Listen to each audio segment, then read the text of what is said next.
When you stop the music, I'll be ready.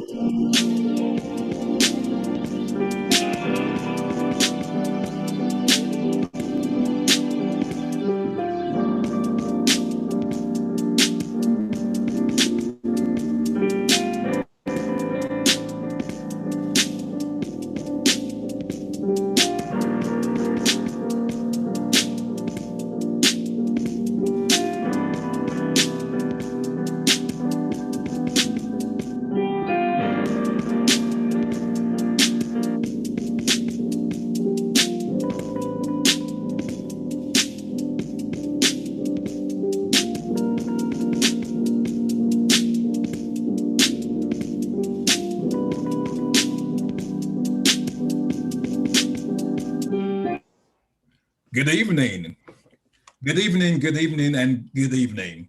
Thank you for joining the Clark Atlanta University School of Business Virtual Dean's Lecture Series. I'm so excited and delighted you took time from your busy schedules today to participate in tonight's program.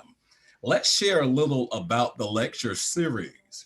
Established 23 years ago in 1998, the Dean's Executive Lecture Series brings the CAU School of Business Administration, domestic and international entrepreneurs, senior public and private business executives for a 1 hour presentation to CAU students, alumni, faculty, and staff.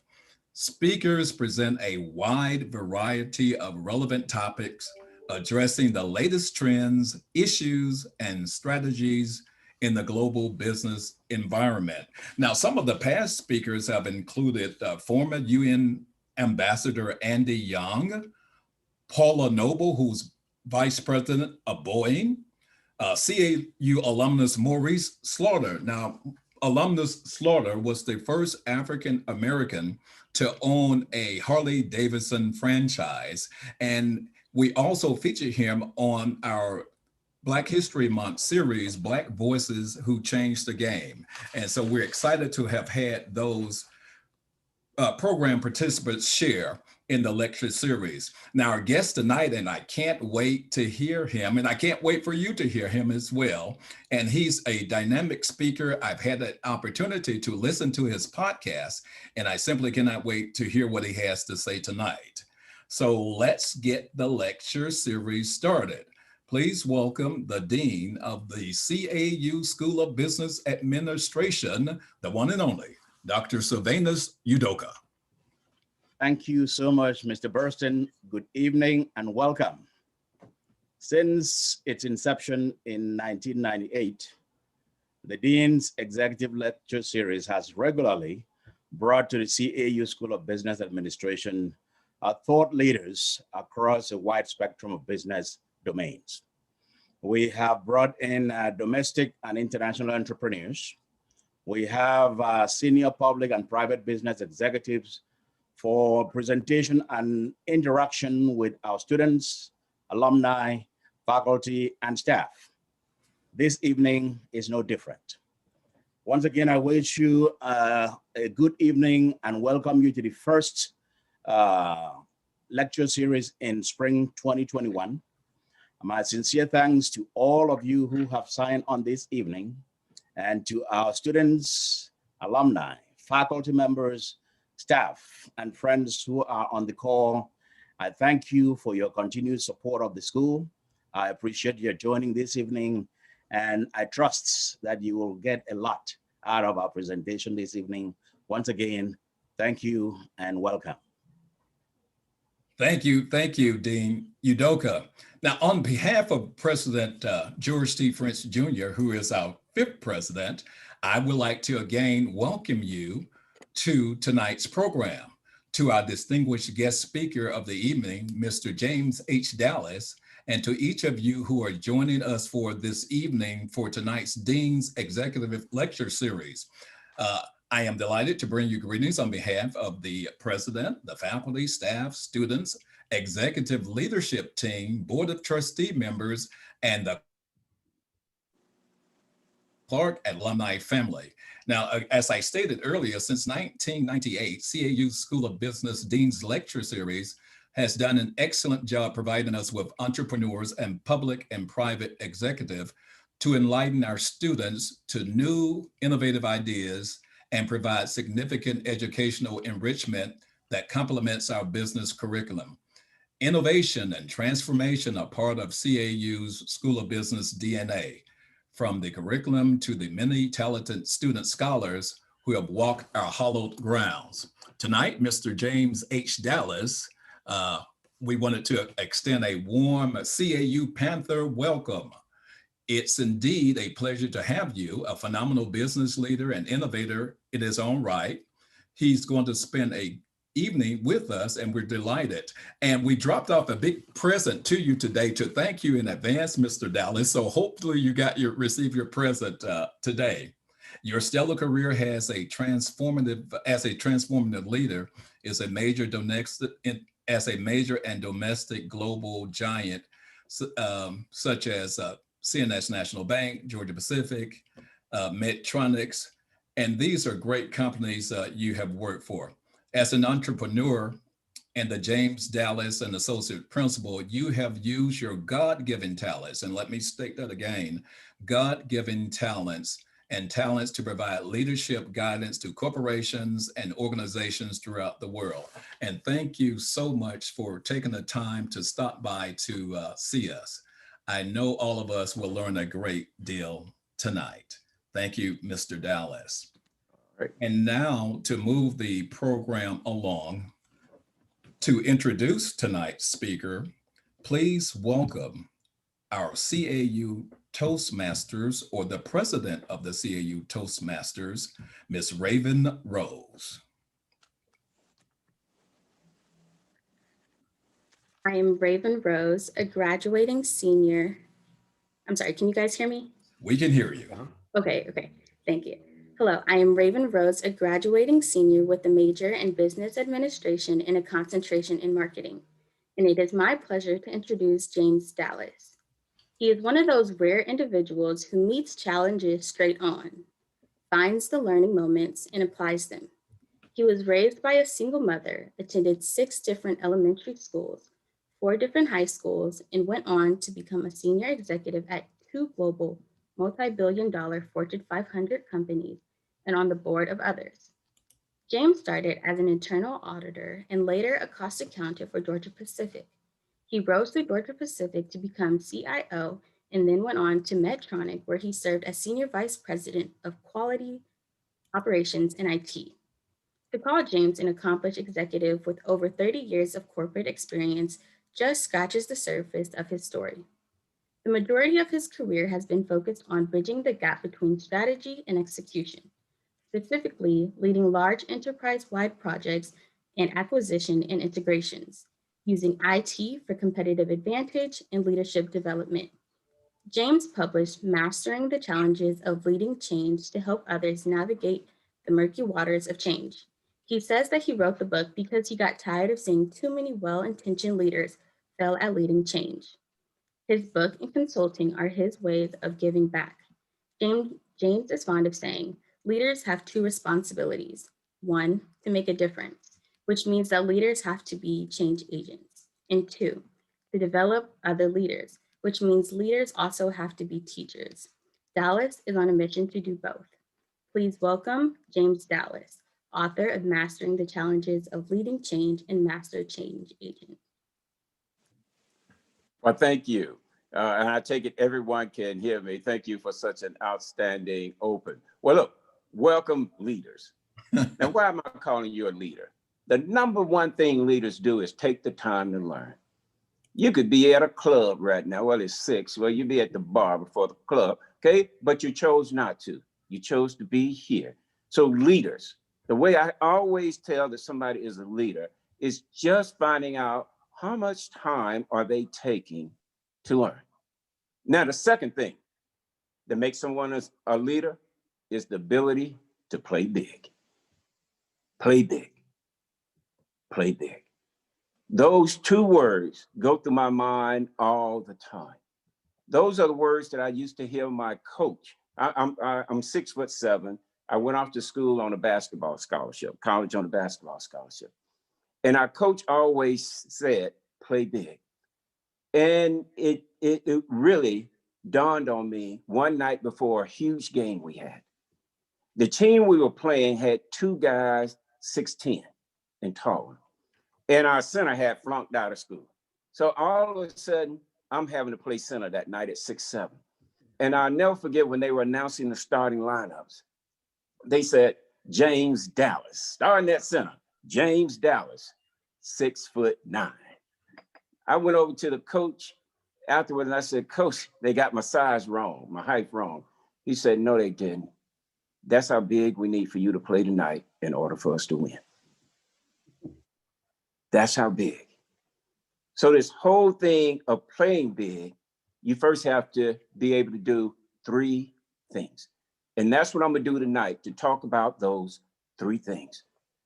In order to play big, you first have to think big. I had to think that I was 6'9" instead of 6'7". And what does that mean? I had to have the confidence. I had to believe first myself that I would be able to hold my own against those two 6'10" guys. And see, the thing that holds people back is that lack of confidence. That lack of confidence that you wind up being your own biggest doubter. I stopped listening to my doubters a long time ago. And I stopped doubting myself. And anytime I start doubting myself, I wind up saying, hell, let other people do that. Okay, you can always count on somebody being your doubter. Don't you become one. And one of the things I learned by being around a lot of successful white men, a lot of successful ones, I found out that they weren't walking around with all this confidence in what they knew. They had confidence in their ability to learn. Now think about that. And let me put that in perspective. My last 10 jobs, I knew the least. Think about it. I went from Georgia Pacific making plywood, particle board, and paper products to Medtronic making pacemakers, deep brain stimulators, okay? I didn't know anything about that. But what I did know and trusted in was my ability to learn. And once you start trusting in yourself, okay, and you putting those negative thoughts, you're gonna always have negative thoughts, okay? You're gonna always have negative thoughts. But once you learn how to put them, to drown them out, if you can't block them out, you got to drown them out with the positive thoughts, and you believe you can play the game. What's so amazing in the way God works, all of a sudden somebody's gonna put you in the game. Yeah. And nobody's ever going to put anybody in the game who has their head down and shoulders, okay, Trump. No. When you walk with that head high and you walk with the confidence of, if I don't know it, I'll learn it. And if I don't know him, I'm going to find out somebody that does. So first, you got to think big. Now, the second thing you have to do is get out front. Yeah, you'll never be able to play big if you're playing behind. When in order for me to play against those 6'10" guys, I had to get in front of them. This whole thing about getting out in front and doing it with confidence. I'll never forget, there was Black History Month. It's funny, it's almost like 10 years ago to this day, almost. They invited me down to our Jacksonville facility at Medtronic. In fact, it's the facility that makes the ventilators that are being used now to treat COVID patients. I went down there to speak to the facility. There was about 200 people at the facility, and they had it in this big conference, this big auditorium type, okay? So you know how it works. Everybody was coming in and everybody was sitting in the back of the room. So all of a sudden, near the end, because there were no more seats in the back, people start filling up the front. And I started my presentation by pulling out a roll of $20 bills and giving it to everybody sitting up front. And that was my way of saying, you get blessed when you're out front. Yeah, I made it rain that day. Yeah, I made it rain, okay? But I made it rain in the biblical sense, okay? From a standpoint of, by getting out front, you show people that blessings come that way. So this ability, and it's a whole thing about getting out front. And let me give you another story related to it. The H in my name is for my grandfather, Hiram. And he was one of the few African-Americans that had a job during the Great Depression. And back then, my mother, her sisters, and 4 other kids in the neighborhood were having to walk 4 miles, regardless of the conditions, to school. And her father, Hiram, went to the school board and said, these kids need transportation to get to and from school. And you know what the school board said? We don't do that for Black kids. And you know, they weren't even that polite. So what did my grandfather do?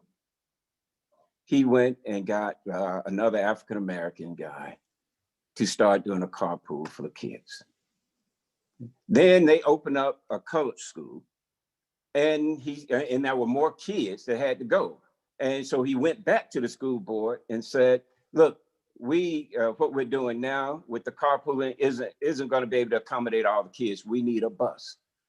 And what the school said to him was, okay, we'll give you a bus, but you're going to have to either drive it yourself or find someone to drive it. And what did he do? He couldn't drive it himself because he was one of the few that had a job. So he went and found this retired guy and got him to drive the bus. But this whole thing of getting out front and first thinking. Now, he wouldn't have, if he were part of what I call the old school, they would just been happy with going to school. And even if they had to walk to school. But he was like, we deserve better. They deserve better. And he had the confidence to go down there and to ask not just once, but twice, and then get it. And that leads into the second thing, the other thing you have to have, okay? And you got to have somebody who has your back. Nobody makes it alone. For example, he got the bus, but he couldn't drive it. Somebody has to have your back. When I was in front of those 2 6'10" guys, and I started knocking down the passes that they were trying to throw to them, they just started throwing the ball higher and then lobbing it over my head to them. But I had a teammate who had my back. You got to have somebody who has your back, who's a peer, in order for you to get ahead. Yeah, and I'll never forget what my grandmother used to say, and it's true to this day. If you want to see where you're going, all you have to do is look at who you're hanging around. And I was hanging around people that were about not only being successful themselves, but helping me get successful, not hating on me, but actually helping me. And then the last thing that you need, in order to play big, you got to have a referee who is willing to blow the whistle when people are not playing fairly. And I think about those times in which I just ran into racism that was just unbelievable. Well, for example, I was the analyst for this project. And I remember I had gone out to this one place to get some requirements, and I came back, and the leader of that place, one of the VPs of that place, wrote a letter to all the executives that I was a part of that group. Okay, it was a business unit. It wasn't the whole company, because that was another situation in which someone wrote a letter years later to the whole executive team. That was at Medtronic. This is at Georgia Pacific. Wrote a letter saying, don't come monkeying around with our systems. I mean, think about that. He could have easily just said, James, I don't think you know what you're doing. James, your recommendations are full of crap. He said, don't come monkeying around with the systems. And I'll never forget he wasn't even my boss. He was the VP of that business unit when a white guy, and it was a white guy who wrote it. But the white VP of that business unit was livid. And I remember he got that letter from me. He took that letter out of my hand, got it from me, and he said, James, I got this. So you got to have somebody who's going to call foul, who's in a senior position who's going to call foul. So the three things that you need, the first one, okay? The first one, you got to believe in yourself. Hey, I know you heard that before, but guess what? The higher up you go, the more it requires that you believe in yourself. The thing that I've found out is, and this is true of women, and look, before you all start tweeting all kind of stuff, texting stuff, hear me out, all right? I am so proud that now there are 10 people who used to work in my organizations at Georgia Pacific and Medtronic that are in the C-suite of billion-dollar corporations. I have helped in the last 18 months, 18 people of color, men and women, get on boards of directors. Okay, so I'm saying that in order for me to say this, okay? And that when I'm working with female leaders, I work with them the most on this whole thing of confidence. It's amazing. A lady can have 70% of the knowledge, okay, but only 30% of the confidence. Whereas a guy, we can have 20% of the knowledge, but 100% of the confidence. And you know why that's true with guys? Every guy I've come to find out was born with a dumbass gene, okay? And what does that mean? Okay, that means we can just go blank. We can go blank, all right? And we can believe stuff that, I mean, you can see I crack my own self up. When you get older, you can laugh at your own jokes and own self. But yeah, because I got that dumbass gene. Now, remember that. All of us were born with it, right? So, but the ability to go blank, and then the ability to say, I can play this game.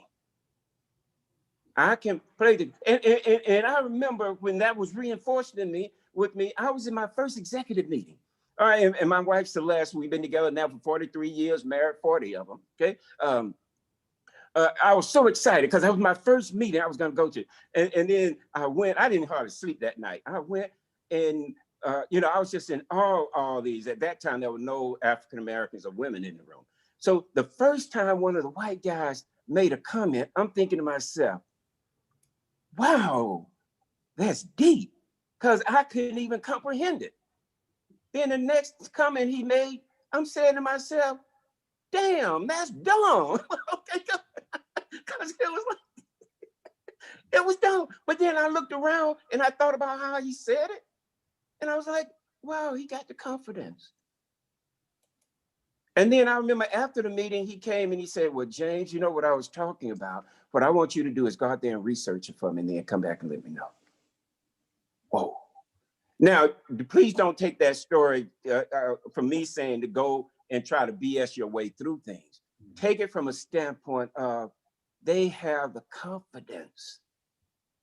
All right. And then with ladies, going back to you all have the voice more so than men that says that you can't do. You can't do. And you can't turn that off because you think all the time. Okay. You can't turn that off. But what you got to do is drown it out. And then you got to seek out that person that's always saying, you can do this. That person that's telling the announcer that you're 6'9". All right. Having that sponsor, that mentor is critical, but you won't get it if you don't think that you can play to win. You don't think big. Then look at who you're hanging around. And look, all it takes is one buddy. You don't have to have a whole lot of buddy. You just have to have one buddy who has your back. And you'll be surprised what you're able to do with that. And then the third, that person that's going to call foul. But the main thing I want you all to take away, you got to be out front. Because I've learned in my life, that's the way I was able to go from bankhead to buckhead. That's where I was able to go from not a penny to multi-millions. And I'm not saying that to brag. I'm just saying that that's an example of God's grace, favor, and mercy. If you show up, he will show out.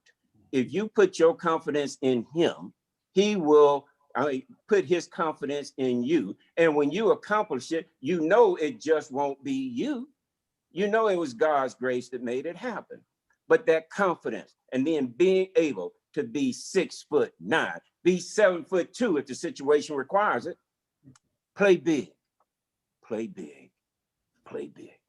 Now I want to turn it back because I want to find out what questions you have. I know what I wanted to say, but I want to make sure that I leave enough time for you all to be able to ask me questions. And look, I'm in repurposement now. What does that mean? That means I flunked retirement. I flunked retirement twice. All right. It also means that I don't have to worry about being politically correct. When I was representing Georgia Pacific and I was representing Medtronic and other things, okay, I had to be politically correct. Now, I just tell you the real deal.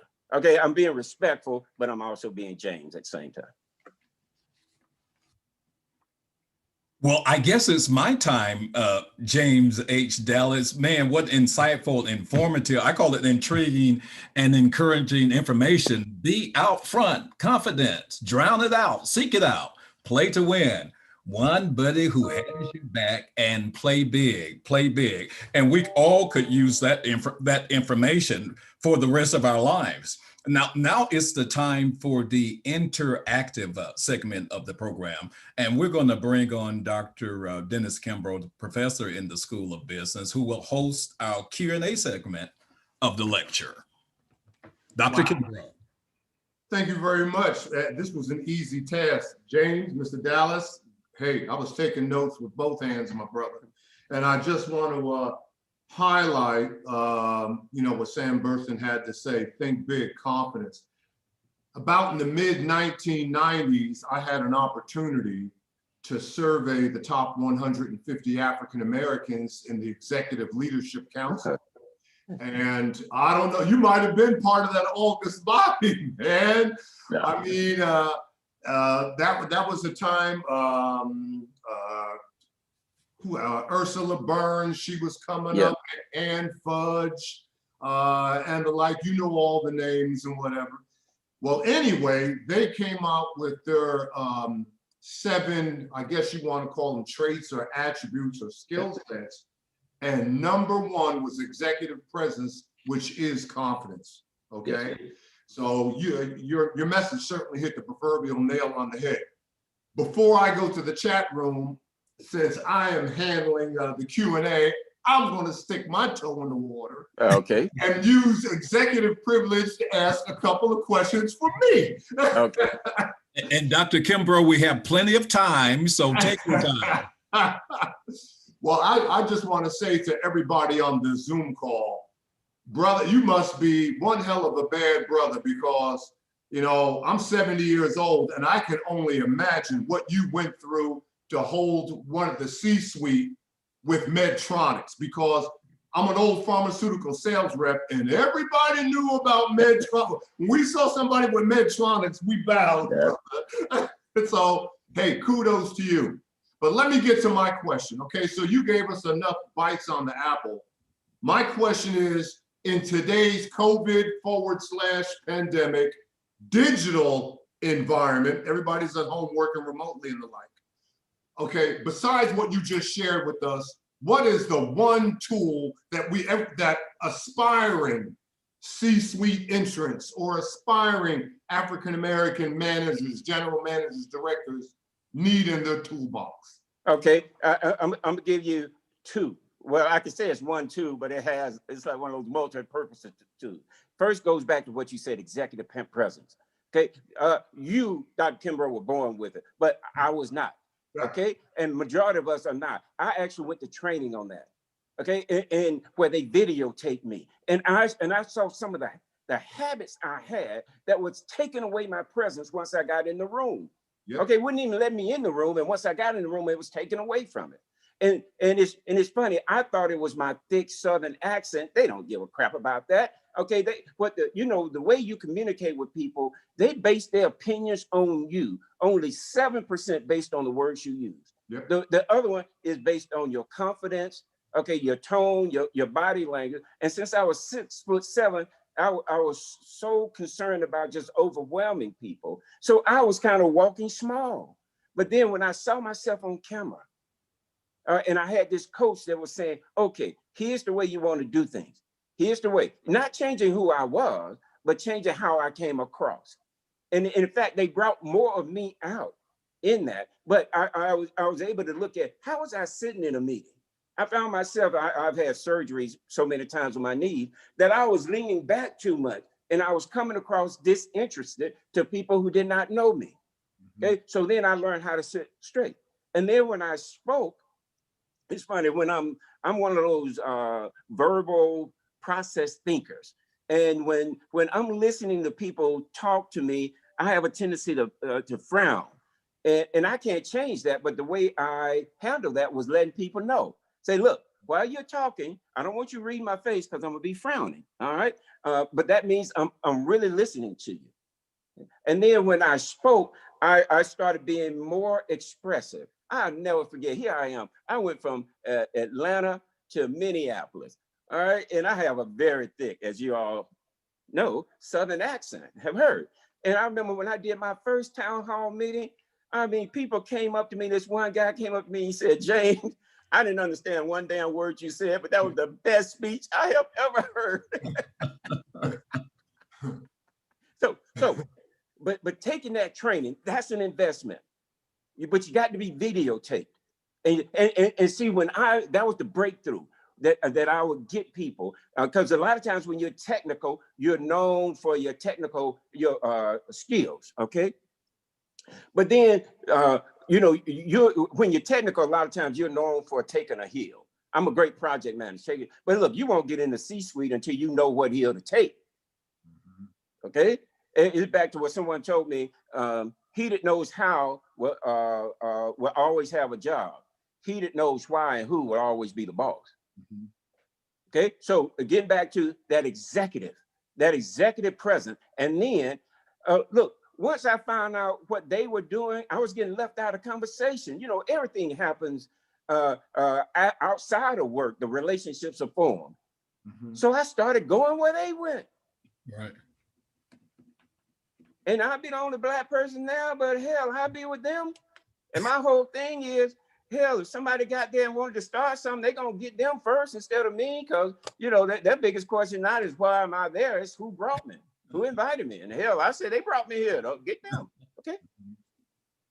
But a long-winded answer to your question, Dr. Kimbrough, back to executive presence. Okay. And you got to work on that. You got to film yourself. You got to be willing to be uncomfortable, seeing yourself on film. Okay. And then just really focusing in on those things, not changing who you are, but bringing that executive out in you. Exactly. And then the second thing, going where they are so you can talk. It was like one of my buddies joined this group and I said, okay, when they are before meetings or after meetings, chatting and everything else, what are they talking about? Are they talking about golf? If they're talking about golf, get you some clubs. If they're talking about boating, go get you a boat. Okay. Or ski. Ski, yeah. And it's not changing who you are. All right, so a long-winded answer to your question, Dr. Kimbrough. No, you got the keys to the car, so you can drive it anywhere you want. Okay. But my follow-up question was, since you mentioned, and I have it right here, find someone to guard your back.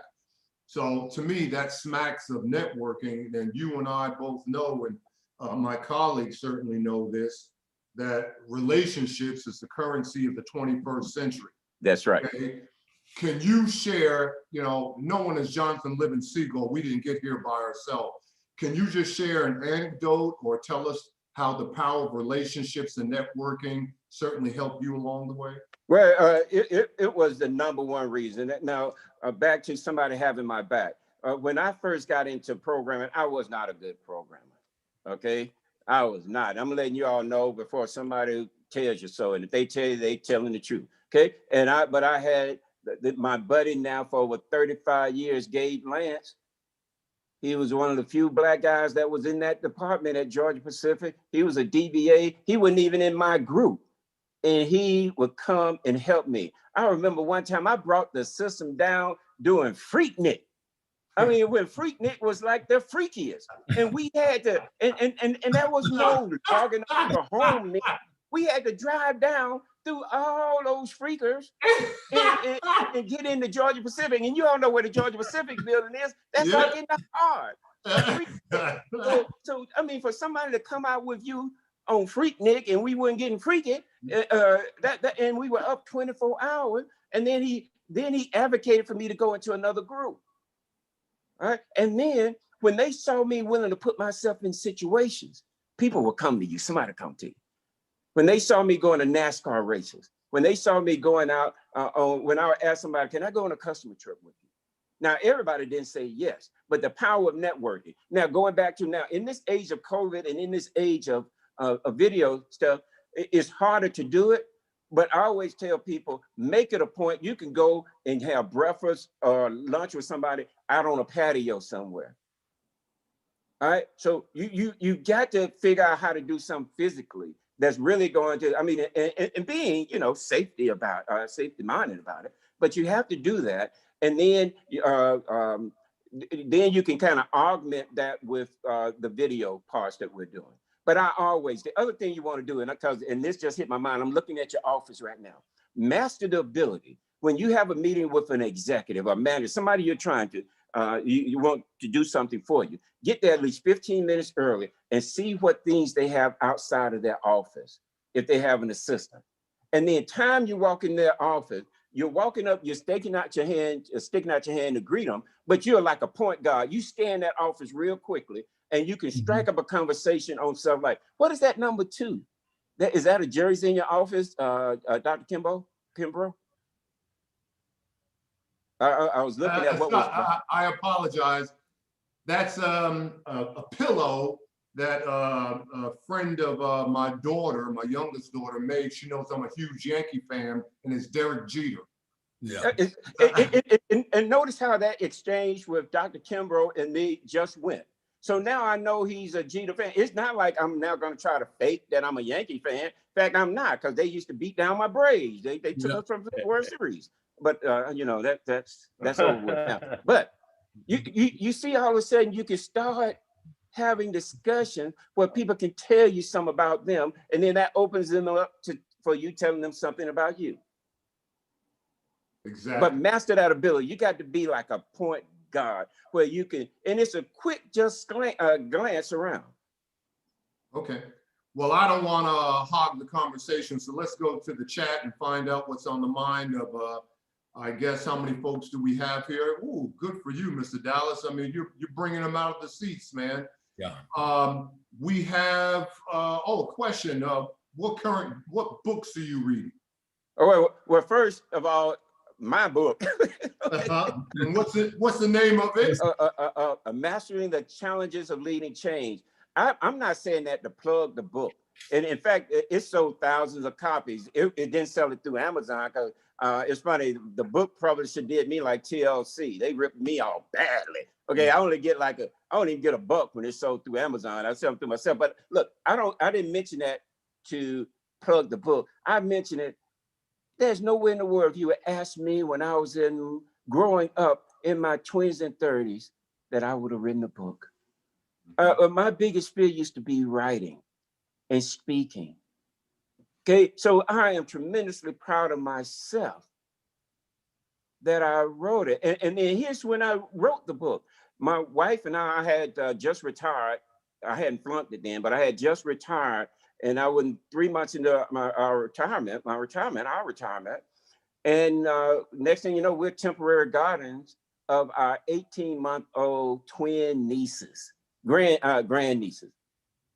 And I remember I told the publisher, and the way the book came about, I did a speech because everybody was amazed how successful I was as a CIO leading big projects. So they asked me to speak to a group of CIOs. And little did I know, there was an author in the audience. Next thing you know, I'm going to outline. Next thing you know, I got a contract. Okay? But I told them that I wouldn't be able to write the book. And they said, no, James, give it a chance. So I was getting up at 3, 4 in the morning before they did writing the book. So I said, but the other one, the other books that I read anything by President Obama, Colin Powell on leadership. What got you there, okay, won't get you there, won't keep you there. And then another good book is Seeing Yourself as Others Do. Right? Yeah, seeing yourself as others do. Like what perception? That would be the number one I would say get. Yep. Okay, who had the most profound impact on your life? My grandmother. You know, that person who always could just give you a look and smile that made you feel like you were about something. Even in your worst moments, but she would always. And I always tell this story. How are we doing with time, Dr. Kimbrough? Because I don't want to go. We're in great shape, Mr. Dallas. Okay. Keep it going. Here's the moment that I'll never forget. When she was first so proud that I went off to college. And then I used to come home and I would stay with her during spring break and others. And I would work at restaurants during that time or different places during summer break and things. And I'll never forget one time, her bedroom was way in the back. And I got up that morning to get ready to go to work. And I always used to turn on the radio to hear the weather forecast. And I remember before I did that, I heard my grandmother say, James, and she used to call me Lil James, don't forget to take your umbrella. And I'm like, I hadn't heard anything about rain. Okay. So I went to the refrigerator, but on the way to the refrigerator to get something to eat, I turned on the radio.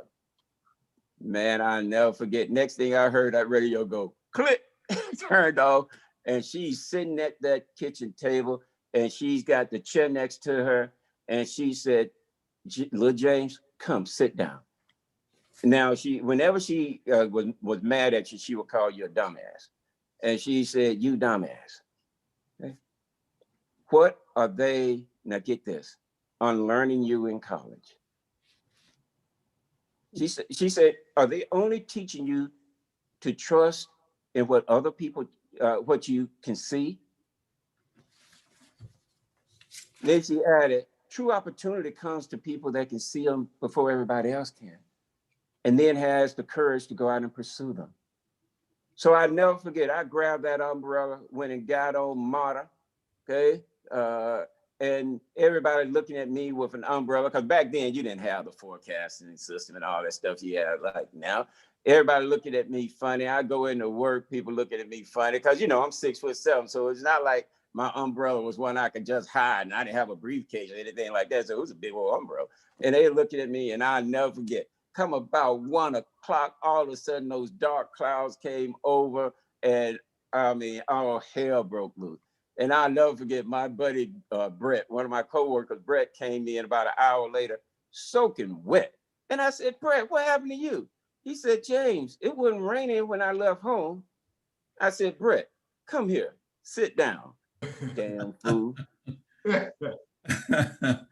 But along with the way, my grandmother. So those people who believed in you and got you to believe in yourself, taking risk, okay, and not trying to conform. Be willing to be out there, something different. Okay. Thank you very much for that. Let me see what we have here. Okay. This is from Ted Jackson. Mr. Dallas, great discussion. To expand on the earlier question about strategic relationships, please provide some examples on the importance of navigating organizational politics. Yes. That are usually nuanced and complicated, and we all know about organizational politics. Yeah. In fact, the other thing, whenever I was sponsoring or mentoring someone, the first question I would ask them was that, do you like politics? And if they said no, I would say then get the hell out the game. Yep.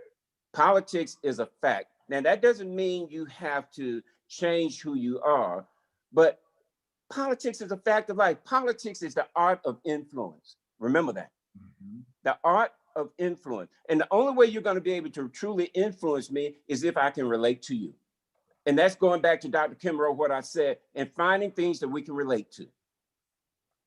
All right. So politics, and you always want to find out what's going on, who's in favor and who isn't. Not so much so that you're vacillating, but you got to know, okay, what's going on in the company. For example, if the CEO is like 2 or 3 years from retiring and they haven't clearly announced a successor, and there's a dog race going on in the company, you got to try to figure out who's going to win if you're, at that level, because normally if your guy doesn't win, you out with him or her. Yeah. All right. So yeah. You got to be strategic, and I always try to figure out, like, whenever I would do board presentations, executive presentations, I would always try to figure out who has the CEO ear. If I don't have that relationship with the CEO, let me find out who has his ear, and then let me form a relationship with that person. And then have that person help me prepare for the CEO. Okay. But it's all about relationship. And then that's also about, you got to go to the, you got to go out to dinner with them. I mean, I chewed a guy out that there was a celebration event and he didn't show up for it. And he was the only African-American in the group. And I was like, why didn't you show up? He gave me some lame excuse that made me want to smack him. Okay. Because I was like, at least I would have expected you more if you just said, James, I didn't want to come. Okay. But then it's kind of like you missed that opportunity to form some relationship. And then when you're out, my whole thing is, guys, don't have more than 2 drinks. Okay. Because time you have 2 drinks, that damn dumbass gene just manifests itself. Okay. You're going to call it, go from being in remission to front and center. All right. So what I always tell people to do is, after that first drink, go get you like a, what is it called? Tonic water with a lime in it. People don't know that it's not gin and tonic. You can't do that. Nurse it like you used to when you went to the club and you only had enough money for 1 drink. Okay, you nurse it. Okay, but it's funny. When I retired from Medtronic, the head of HR said, James, I always noticed you never had more than 2 drinks, and you always left before the party really got started. Wow. And think about that. If she had noticed that about me, people are going to be watching you more than you watch yourself. So always go to the party, okay? But don't become the party. Wow. Next question. This is a good question. Great. The lovely and talented Miss Kayla Easley responds, Mr. Dallas, thank you for the push of confidence this evening, moving from the North and now attending an HBCU. I'm constantly being told to tone down. Then when I tone down, others around me are indirectly forcing me to take lead. I struggle with the balance between the two. What were some of the things you reminded of yourself when balancing your confidence without being so overtly dominant? Yeah, well, there's a difference between confidence and dominance and confidence and arrogance. The way I balanced my confidence was, and you all probably heard other people say this, how many people are wearing your t-shirt? I don't know if you've heard of this story, but if you heard of it, it came from me and people stole it from me, okay? But here, okay, if you see a guy and a girl walking down the street, and y'all pardon me, remember, this is not gonna be crude, okay? I shouldn't even, all right? But you see a guy and a girl walking down the street and the guy has on a t-shirt that says, damn, I'm good. How do you look at that guy? With contempt. Same situation, girl and guy walking down the street and the girl has on a t-shirt that says, damn, he's good. Now, how do you look at him? Yeah. So you want to keep track of, and not from a quid pro quo standpoint, but how many other people do you have their back? And you're helping them be successful. And then when it comes to confidence, what used to tick me off, I could say something and people will not respond in the room and let the white guy say something, the same thing, like 2 minutes later, people think it's the greatest thing since, okay, sliced bread, okay? So what you want to be able to do in those situations is don't do like what Dave Chappelle, when Dave Chappelle show about when keeping it real goes wrong, don't keep it real, all right? What you want to do is to say, you know what, when someone else says it, or someone says to tone down, all right, you want to get a feel for, is this a friend or a foe? Now, if you have friends saying that, then you do need to tone down. But now if you got foes saying that, then no, you don't tone down. So you want to just do a check with your friends. Tell me if I'm coming across too strong there, because you want to have somebody who can see you, who's there in it for you. And then, but don't let them take away, okay? People used to get mad at me because I walked straight up. And I talk straight up. And if it's stuff about that they're mad about, hey, that's just them. Yeah. And I got this saying from Eyes on the Prize. I don't know who said it, but it's a case of mind over matter. I don't mind because you don't matter. Wow. Well, James, after 49 years of marriage, that's one question my wife never asked me. Tell me if I'm coming across too strong. Moving on, moving on to the next question. Okay, put your entrepreneur hat on, James. Yeah. Where are the new opportunities? What should aspiring Black entrepreneurs be thinking of now? Yes, and guess what? I'm an entrepreneur now. Get this. After I flunked retirement the second time, I started my own business because people were calling me saying, James, I'm having trouble with this big project. Can you help me? You know, now I'm grossing over $1 million+ a year with my consulting business. And here's my thing. I always said, where there is gray, there is green. Mm-hmm. So I always look for the gray space. Like what they always call it like the unmet need, but I'm saying places where people are missing each other. Okay, where places, that's why I went from accounting into IT, because accounting was talking one language and IT was talking another. I wanted to be the bridge between the two. So that's what I was saying, being that bridge. And you know, everything is about digital. Please proceed to register too. Okay, and then the thing that you got to do, just like I did with the book, just like I did with my business, if it seems too obvious to be true, okay, and you wind up talking yourself out, the more obvious it is, the greater you got to go after it. So the green space, okay, thinking about digital, anything that's having to do with healthcare. Okay? And in fact, anything that's having to do with, when it comes to healthcare, mental illness is one of the biggest things. You know, I'm pointing at myself. Hell, all of us got something we got to deal with. Okay, so the ability to reach out and touch people in a manner that they're not being touched today, and breaking down barriers by being a bridge to make that happen. But it's funny. I operate on the principle of I want to make common sense a common practice. Please proceed to register too.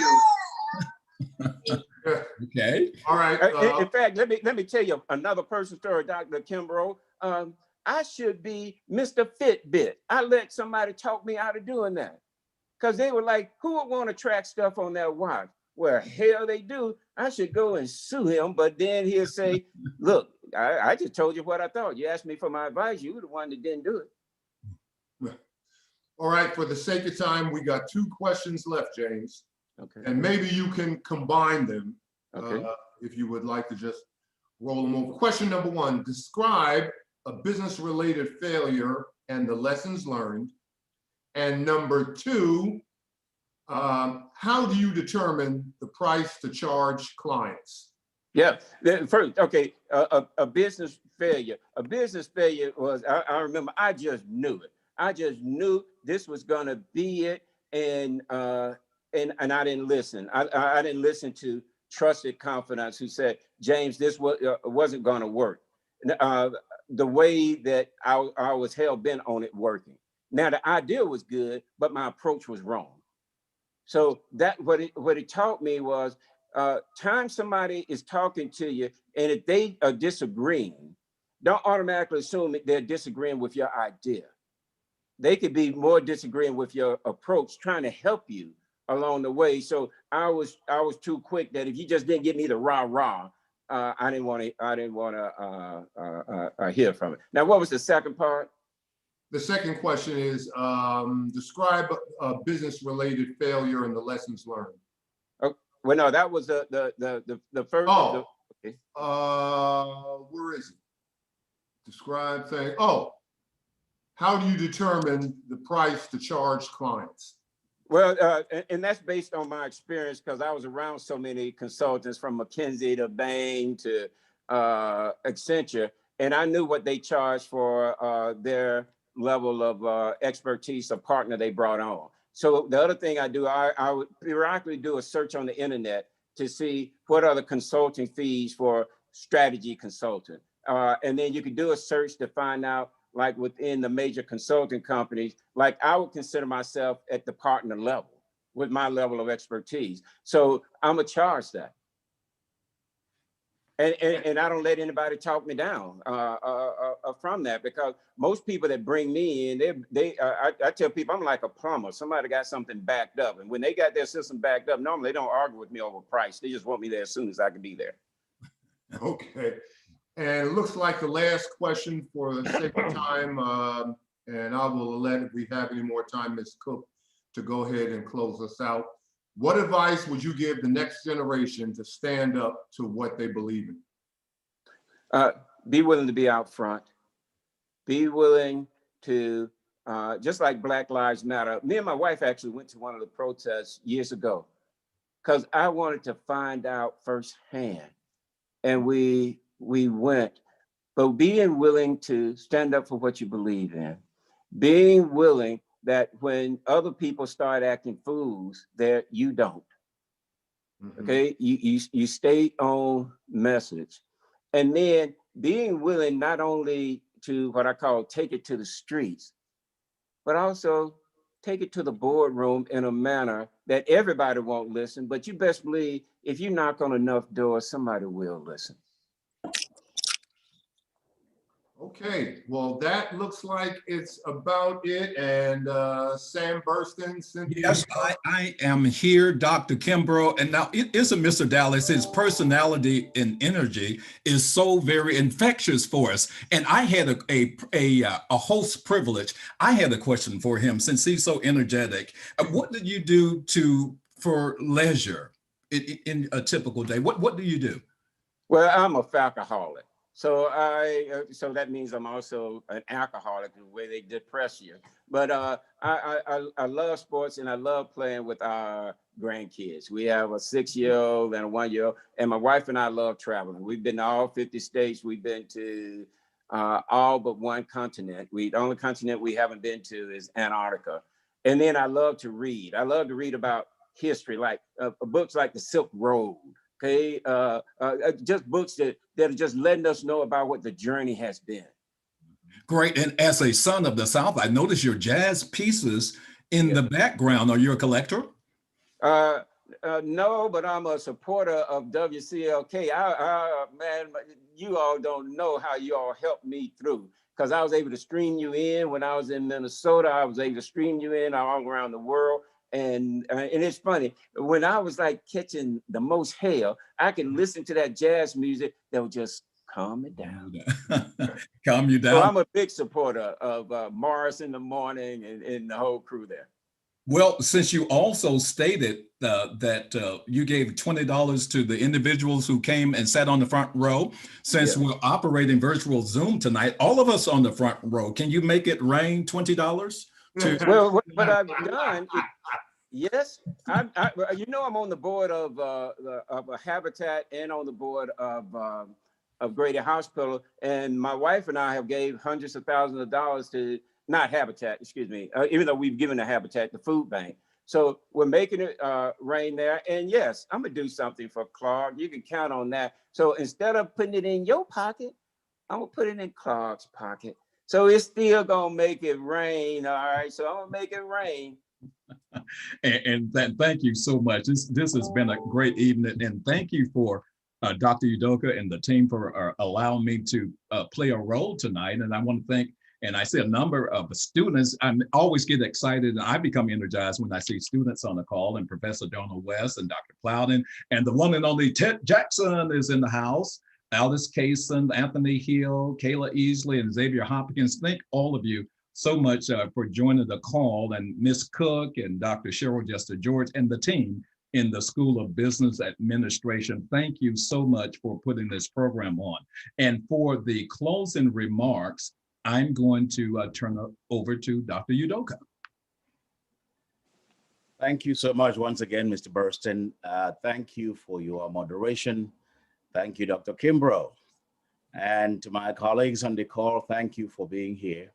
It has been an exciting night. What an inspiring conversation. And special thanks to Mr. James Dallas for sharing your story, your energy, your time, your talent. Your insights tonight have been exceptional. I'm sure this audience will agree. We are so thankful that you have engaged this audience this evening. and for your support of our School of Business Administration. Whenever we have a guest of your caliber in our audience, it really inspires me to do more. The fact that we have this many people on this call, at the height of it, we had 159 people. It says a lot about you. And folks, if you have not seen it, the link to James's book is in the chat. You can click on that link to find the book and go read it. So thank you so much for coming on board tonight and giving us this very inspiring talk. I want to also thank the members of this audience, again, at the height, 159 people. Right, great. As always, to our alumni who are with us this evening, I always want to say welcome home. Come home as often as you can. We hope that we'll be back on campus soon. So stay engaged with us and keep safe. As the man said tonight, play big. Play big. Play big. Think big. Get out in front. Have someone who has your back. Have a referee. And if you do all this, we're all going to be all right. Thank you so much, Mr. Dallas. Thank you to all of you, and have a very good evening. Right. Have a great rest of your evening, and continue to be COVID safe and continue to play big. Good night. Good night, everyone. Excellent. Thank you. Have a nice evening, everyone. Good night. Thank you. Thank you. Thank you.